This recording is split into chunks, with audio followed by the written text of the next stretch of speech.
బావా చూసావా బావా, నాకు నచ్చినవి తినటం కూడా భరించలేకపోతున్నారు. నాకు నచ్చినవి తినే అదృష్టం కూడా నాకు లేదా?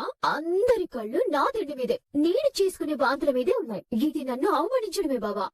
బావా నేను మా అమ్మ దగ్గరికి వెళ్ళిపోతాను. పల్లవి, శ్రేయ మాటలు ఎందుకు పట్టించుకుంటావు? ఏదో తెలియకనింది అనుకోవచ్చుగా. ఈ మాత్రం దానికే మీ ఇంటికి వెళ్ళిపోతా అండమేంటి? అవును పల్లవి, ఇల్లు అన్నాక ఒకరి గురించి ఒకరు మాట్లాడుకోకుండా ఉంటావా? వాళ్ళు ఇప్పుడు ఏమన్నారని ఏమన్నా పాజిటివ్ గా తీసుకోవాలి గానీ ఇలా హర్ట్ అవ్వకూడదు. పైగా నువ్వు ఈ సమయంలో ఇలా బాధపడకూడదు. చూడండి, నెల తప్పిన తర్వాత కొందరికి పులుపు తినాలనిపిస్తుంది, మరి కొందరికి తీపి తినాలనిపిస్తుంది, కొందరికి అసలు ఏమి తినాలనిపించదు. కడుపుతో ఉన్న వాళ్ళందరూ ఒకేలా ఉండాలన్న రూలేం లేదు. శరీర తత్వాన్ని బట్టి రకరకాలుగా ఉంటారు. అది అర్థం చేసుకోకుండా నోటికొచ్చినట్టు మాట్లాడకండి. నీకు నచ్చింది తిను, నీకు నచ్చినట్టే ఉండు. నువ్వెవరి మాటలు పట్టించుకోవాల్సిన అవసరమే లేదు. నాతో రా పెళ్లిగా. పల్లవి, నువ్వు చెప్తుంది నిజమో నాటకమో తేల్చేస్తాను. మీనాక్షి వచ్చి నన్ను విడిపిస్తానని చెప్పి వెళ్ళింది. అంత కాన్ఫిడెంట్ గా చెప్పిందంటే ఈ పాటికే యాక్షన్ మొదలై ఉండాలి. అలాంటిది లేదేంటి? ఏంటి? ఇంట్లో వాడితో మాట్లాడ. ఒకసారి ఫోన్ ఇవ్వు. 5 ఏళ్లకి ఫోన్ ఇవ్వకూడదు. నాకు తెలుసు, రూల్స్ చెప్పకు. ఫోన్ ఇవ్వు. ఖర్చు అవుతుంది. అది కూడా నాకు తెలుసు. ఇవ్వు, కొంచెం పర్సనల్. నేనమ్మా డాడీ మాట్లాడుతున్నా. చెప్పు డాడ్. అక్కడ మీ ఇంట్లో అవని అక్షయ్ల మధ్య ఏమైనా గొడవ జరుగుతుందా? అలాంటిదేం లేదు డాడ్. ఎవరైనా ఆదర్శ దంపతులు అవార్డు ఇస్తే తీసుకోవడానికి ఇద్దరు రెడీగా ఉన్నారు. అంత హ్యాపీగా ఉన్నారు. అవునా? ఎందుకలా అడిగావు డాడ్? మీనాక్షి నన్ను కలవడానికి ఇక్కడికి వచ్చింది. అవునా? దేనికోసం? నువ్వు నా భర్తవని, నా పిల్లలకి తండ్రివి నువ్వేనని అందరి ఎదుట ఒకే ఒక్క మాట చెప్పు. నీకు ఈ జైలు జీవితం లేకుండా చేస్తాను. ముందు నన్ను విడిపిస్తే తర్వాత నువ్వు చెప్పినట్టు చేస్తానని మీనాక్షితో చెప్పాను. అందుకు ఏమంది డాడ్? నేను చెప్పింది నిజం అనుకుని నన్ను విడిపిస్తానని చెప్పి వెళ్ళింది. అంటే ఆ అవ్వని నేను అఫీషియల్ గా అక్క చెల్లెలవని తల్లి కూతుళ్ళు ఇద్దరు అందరికీ చెప్పాలనుకుంటున్నారన్నమాట. అదేగా వాళ్ళ ప్లాన్. మీనాక్షి నన్ను విడిపిస్తానని చెప్పిందంటే ముందు ఆ తల్లి కూతుళ్లు కలిసి అక్షయ్ ని కన్విన్స్ చేయాలి. నన్ను రిలీజ్ చేయడానికి అక్షయ్ అస్సలు ఒప్పుకోడు. అందుకే అవని అక్షయ్ల మధ్య ఏమైనా గొడవ జరుగుతుందా అని అడిగాను. చూడు డాడ్, నువ్వు తన భర్తవని ఒప్పుకుంటాను అనగాని మీనాక్షి నీ మాటల్ని నమ్ముండొచ్చు, కానీ ఆ అవని అంత ఈజీగా నమ్మదు. మనం ఒక మ్యాటర్ ని 4 రకాలుగా ఆలోచిస్తే అవని 40 రకాలుగా ఆలోచించే క్యారెక్టర్ అని నీకు కూడా తెలుసు కదా. మీనాక్షి నీ దగ్గరికి వచ్చి నిన్ను విడిపిస్తాను అంది అంటే అది అవని వేసిన మాస్టర్ ప్లానే అయ్యుంటుంది డాడ్. నువ్వన్నది కూడా కరెక్టే. నీకొచ్చిన డౌట్ నాకు కూడా వచ్చింది. అవనితో నువ్వు చాలా జాగ్రత్తగా ఉండాలి. అది చెప్పడానికి కాల్ చేశాను. అవని ప్లాన్ చేయటం కాదు కదా, దాని బుర్ర బద్దలు కొట్టుకుని స్కెచ్లు వేసినా కూడా అది నన్నేం చేయలేదు. నువ్వు కూల్గా ఉండు డాడ్. అలాగేనమ్మా. మీనాక్షి జైలుకి వెళ్లి డాడీని విడిపిస్తానని చెప్పిందంటే మా డాడీ తన భర్త అని అందరికీ చెప్పడానికి ప్రిపేర్ అయిపోయిందన్నమాట. తల్లి కూతుళ్ళిద్దరూ ఆ డెసిషన్ కొచ్చారంటే మా ఫ్యామిలీ పరువు పోకుండా నేను ఏదో ఒకటి చేయాల్సిందే. అంత సీరియస్ గా దేని గురించి ఆలోచిస్తున్నా పల్లవి? ఏం లేదు మావయ్య.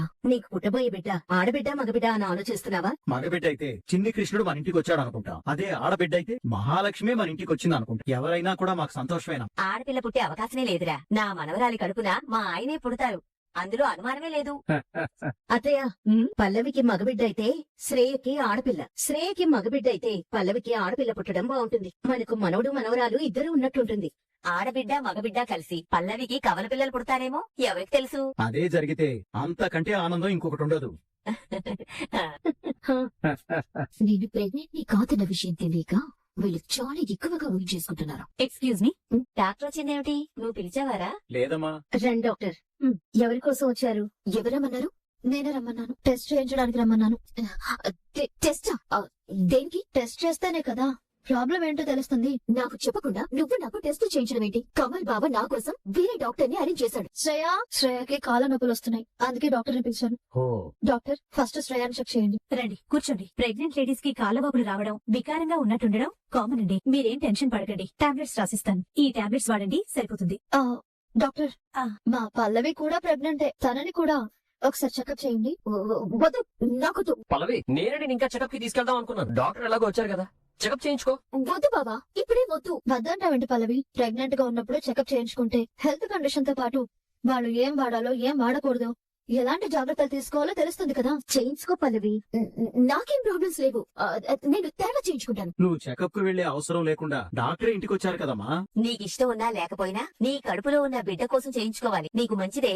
చెక్ చేయండి డాక్టర్. డాక్టర్, మీరు చెకప్ చేయండి. నీ కండిషన్ బాగుందని తెలిస్తే మా అందరికీ సంతోషమే కదా. తరువాత చేయించుకునేదేదో ఇప్పుడే చేయించుకోవచ్చు కదా. చిన్నపిల్లలు ఇంజెక్షన్ కి భయపడినట్టు టెన్షన్ పడుతున్నాడు పల్లవి. మీరు చెక్ చేయండి డాక్టర్. ఓకే, వామిటింగ్ సెన్సేషన్ రావడం గానీ కాళ్ళు చేతులు తిమ్మిర్లు పడుతున్నట్టుగా గానీ ఉంటుందా? బ్లడ్ శాంపిల్ తీసుకుంటాను, మీ కండిషన్ ఏంటనేది తెలుస్తుంది. బ్లడ్ శాంపుల్ తీస్తే నాకు ప్రెగ్నెన్సీ లేదని తెలిసిపోతుంది. వద్దు, నాకు రక్తం అంటే భయం. బ్లడ్ చూస్తే కళ్ళు తిరుగుతాయి. అలాంటివి వద్దు. మీరు కన్సీవ్ అయ్యారన్న కన్ఫర్మేషన్ లేకుండా నేను ట్రీట్మెంట్ చేయలేను కదా. అవని నన్ను చెకప్ చేయించడానికి డాక్టర్ ని పిలిపించుంటుంది. పల్లవి గారు, లాస్ట్ టైం మీ మెన్సెస్ డేట్ ఎప్పుడొచ్చింది? 12వ తేదీన వచ్చింది. చెప్పండి డాక్టర్. 12వ తేదీన మెన్సెస్ అయ్యారు. ఈ రోజు డేట్ 19, అంటే వారం రోజుల క్రిందట మీకు నెలసరి వచ్చింది. నెలసరి కాకుండా ఆగిపోయుంటే కన్సీవ్ అయ్యారు అనుకోవచ్చు. వారం కిందటే నెలసరి వచ్చిందంటే మీరు ప్రెగ్నెంట్ కాదు. వస్తానవని గారు, వెళ్ళొస్తానండి. పల్లవి, నెలసరి రాకుండా ఉంటేనే ప్రెగ్నెంట్ అయినట్టు. వచ్చాక కూడా ప్రెగ్నెంట్ అని చెప్పావంటే నువ్వు చెప్పింది అబద్ధం. ఒసేయ్, నెల తప్పైనా ఎందుకు అబద్ధం చెప్పేవే? అబద్ధం చెప్పాల్సిన అవసరం ఏంటి నీకు? నువ్వు తల్లివి కాలేదని నిన్నెవరూ అడగలేదు. అయి తీరాల్సింది అని ఎవరూ బలవంత పెట్టలేదు. అలాంటప్పుడు నెల తప్పానని ఎందుకు అబద్ధం చెప్పావు? నువ్వు నిజంగా ప్రెగ్నెంట్ అయ్యావనుకుని అత్తయ్య మావయ్య పొంగిపోయారు. కన్నయ్య ఆనందంతో గంతులేస్తున్నాడు. మేమందరం కూడా ఎంత సంతోషించాం. లేదాన్ని ఉన్నట్టుగా అసలు ఎందుకు చెప్పావు? ఇది అబద్ధం చెప్పడం కాదు, అందరినీ మోసం చేయడం. ఎందుకు ఇలా చేసావు? అబద్ధం చెప్పడమే కాకుండా నాకు అదంటే ఇష్టం, ఇదంటే ఇష్టం, అది చేసి పెట్టండి, ఇది చేసి పెట్టండి అని చాలా ఎక్స్ట్రా చేశావు. ఎక్స్ట్రా చేయడం, బిల్డప్లు చేయడం అందరూ చేస్తారు. కానీ నీలాగా ఎవరు కడుపులో ఉన్నానని మాత్రం అబద్ధం చెప్పరు. అలా చెప్పినందుకు నీకు కొంచెం కూడా సిగ్గుగా అనిపించడం లేదా? అబద్ధం చెప్పాల్సిన అవసరం ఏమొచ్చింది నీకు? మాకు లేనిపోని ఆశలు ఎందుకు కల్పించావు? మేము సంతోషంగా ఉండడం ఇష్టం లేక ఇలా చేసావా? మమ్మల్ని బాధ పెట్టి నువ్వు సంతోషంగా ఉండడం కోసం ఇలా చేసావా? ఒసేయ్, నువ్వు నెల తప్పవని చెప్పగానే నీకు పండంటి బిడ్డ పుట్టాలని దేవుళ్ళకి దేవతలకి ఎన్నో మొక్కులు మొక్కేనే. ఇలాంటి పని చేస్తావు అనుకోలేదే. నువ్వెందుకు చెప్పావో నాకు ఇప్పుడు అర్థమైంది. నీకు ప్రెగ్నెన్సీ వచ్చిందని చెప్తే నీ ఒడి నింపడానికి మీ అమ్మా నాన్నలు వస్తారని ప్లాన్ చేశాం. మీ నాన్న లేకుండా మీ అమ్మ ఇక్కడికి రాదు కాబట్టి మీ నాన్నని విడిపిస్తామని ఈ డ్రామా ఆడాం, అవునా? నువ్వు కరెక్టే అన్నయ్య. నువ్వింత దుర్మార్గంగా ఆలోచిస్తావని మేము అస్సలు అనుకోలేదు.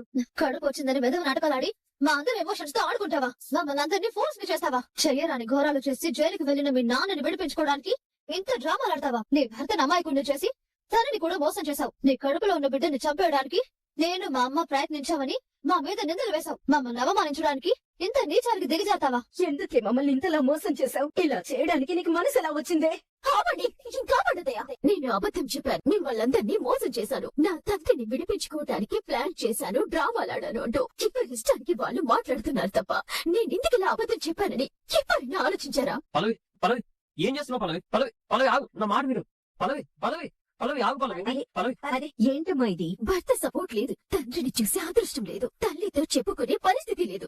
రెండు బాబు తీసుకోండి. ఈ దండ మా డాడ్ ఫోటోకి వేయండి. మీ ఎవ్వరికి మా డాడ్ ని విడిపించడం ఇష్టం లేదంటే మీ దృష్టిలో మా డాడ్ చనిపోయారని అర్థం. మీరు డాడ్ ఫోటోకి దండ వేస్తే డాడ్ మీద పగబట్టిన అవని అక్షయ్ బాబు గారు చాలా సంతోషిస్తారు. దండ వేయండి మావయ్య.